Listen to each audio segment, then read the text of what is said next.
I just want to start off by saying if you want an answer at the end, prepare to be disappointed. There just isn't one. I was an intern at Nickelodeon Studios for a year in 2005 for my degree in animation. It wasn't paid, of course, most internships aren't, but it did have some perks beyond education. To adults, it might not seem like a big one, but most kids at the time would shit themselves over it. Now, since I worked directly with the editors and animators, I got to view the new episodes days before they aired. I'll get right to it without giving too many unnecessary details. They had very recently made the SpongeBob movie, and the entire staff was somewhat sapped of creativity, so it took them longer to start up the season. But the delay lasted longer for more upsetting reasons. There was a problem with the Series 4 premieres that set everyone and everything back for several months. The two other interns and I were in the editing room along with the lead animators and sound editors for the final cut. We received the copy that was supposed to be Fear of a Krabby Patty and gathered around the screen to watch.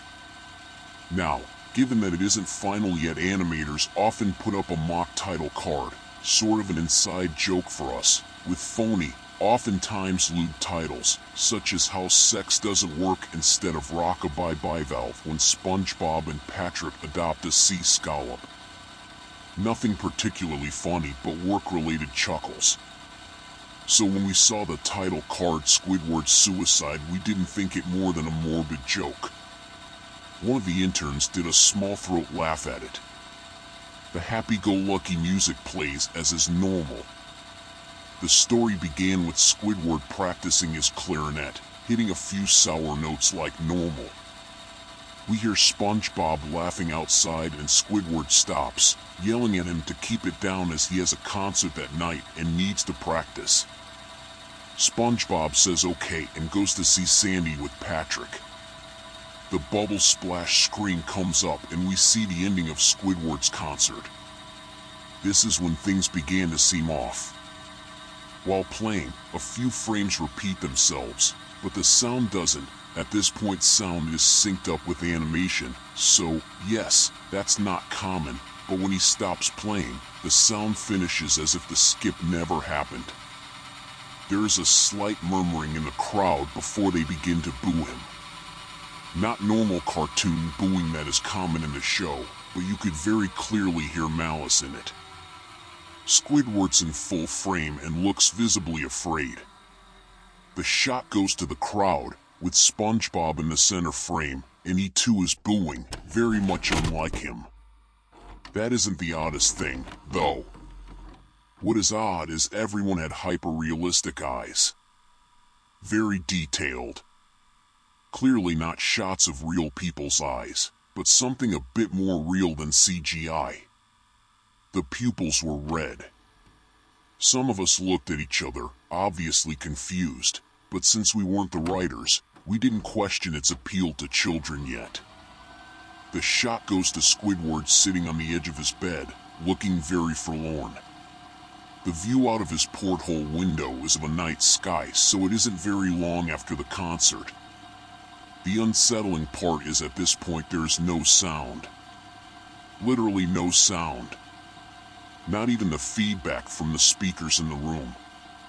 It's as if the speakers were turned off, though their status showed them working perfectly. He just sat there, blinking, in this silence for about 30 seconds, then he started to sob softly. He put his hands, tentacles, over his eyes and cried quietly for a full minute more, all the while a sound in the background very slowly growing from nothing to barely audible. It sounded like a slight breeze through a forest. The screen slowly begins to zoom in on his face. By slow I mean it's only noticeable if you look at shots 10 seconds apart side by side. His sobbing gets louder, more full of hurt and anger. The screen then twitches a bit, as if it twists in on itself, for a split second then back to normal. The wind through the trees sound gets slowly louder and more severe as if a storm is brewing somewhere. The eerie part is this sound.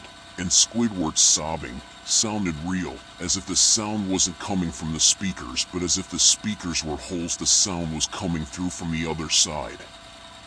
As good a sound as the studio likes to have, they don't purchase the equipment to be that good to produce the sound of that quality. Below the sound of the wind and sobbing, very faint, something sounded like laughing. It came at odd intervals and never lasted more than a second, so you had a hard time pinning it. We watched this show twice, so pardon me if things sound too specific, but I've had time to think about them.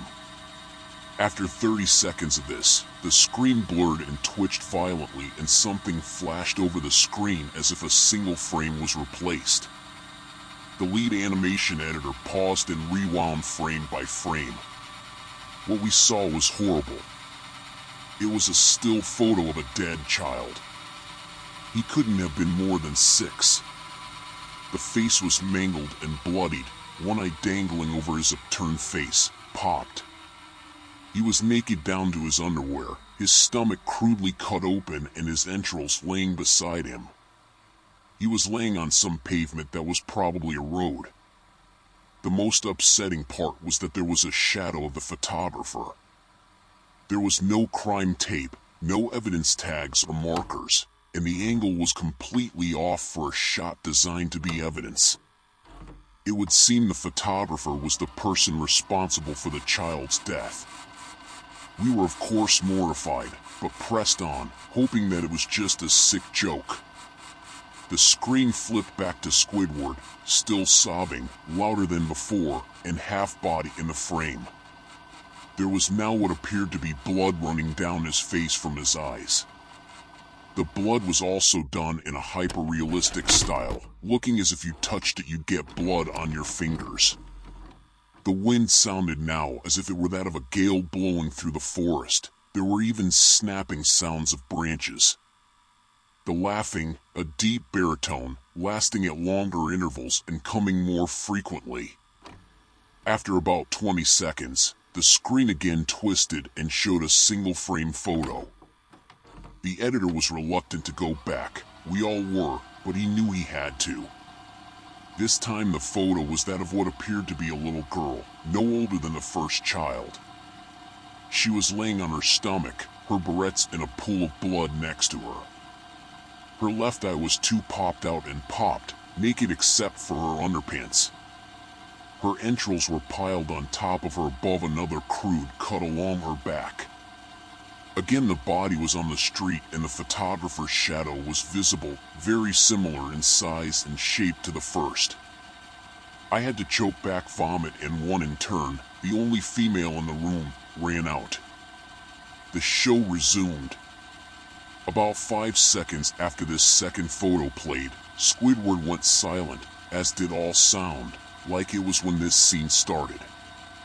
He put his tentacles down and his eyes were now done in hyperrealism like the others were at the beginning of this episode. They were bleeding, bloodshot, and pulsating.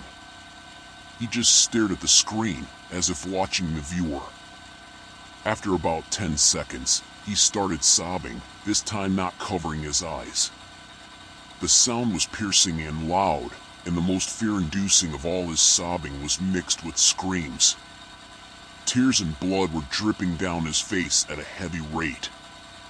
The wind sound came back, and so did the deep-voiced laughing, and this time the still photo lasted for a good 5 frames. The animator was able to stop it on the 4th and backed up. This time the photo was of a boy, about the same age, but this time the scene was different. The entrails were just being pulled out from a stomach wound by a large hand. The right eye popped and dangling, blood trickling down it. The animator proceeded. It was hard to believe, but the next one was different, but we couldn't tell what. He went on to do the next, same thing. He went back to the first and played them quicker, and I lost it. I vomited on the floor, the animating and sound editors gasping at the screen. The 5 frames were not as if they were 5 different photos, they were played out as if they were frames from a video. We saw the hand slowly lift out the guts, we saw the kid's eyes focus on it, and we even saw 2 frames of the kid beginning to blink. The lead sound editor told us to stop. He had to call on the creator to see this. Mr. Hillenberg arrived within about 15 minutes. He was confused as to why he was called down there, so the editor just continued the episode.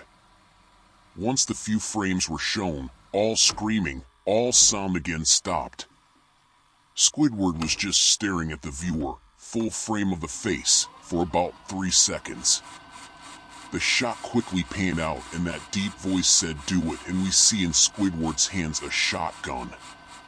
He immediately puts the gun in his mouth and pulls the trigger. Realistic blood and brain matter splatter the wall behind him, in his bed, and he flies back with the force.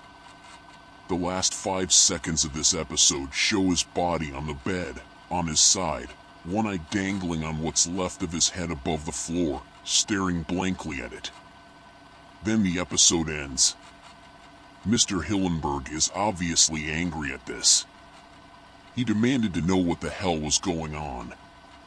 Most people left the room at this point, so it was just a handful of us to watch it again. Viewing the episode twice only served to imprint the entirety of it in my mind and cause me horrible nightmares. I'm sorry I stayed. The only theory we could think of was the file was edited by someone in the chain from the drawing studio to here. The CTO was called in to analyze when it happened.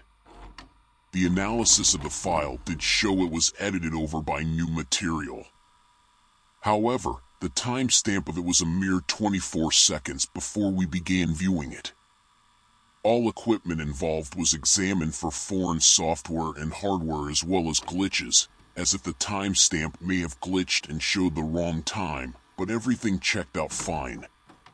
We don't know what happened, and to this day nobody does. There was an investigation due to the nature of the photos, but nothing came of it. No child scene was identified and no clues were gathered from the data involved nor physical clues in the photos. I never believed in unexplainable phenomena before, but now that I have something happen and can't prove anything about it beyond anecdotal evidence, I think twice about things.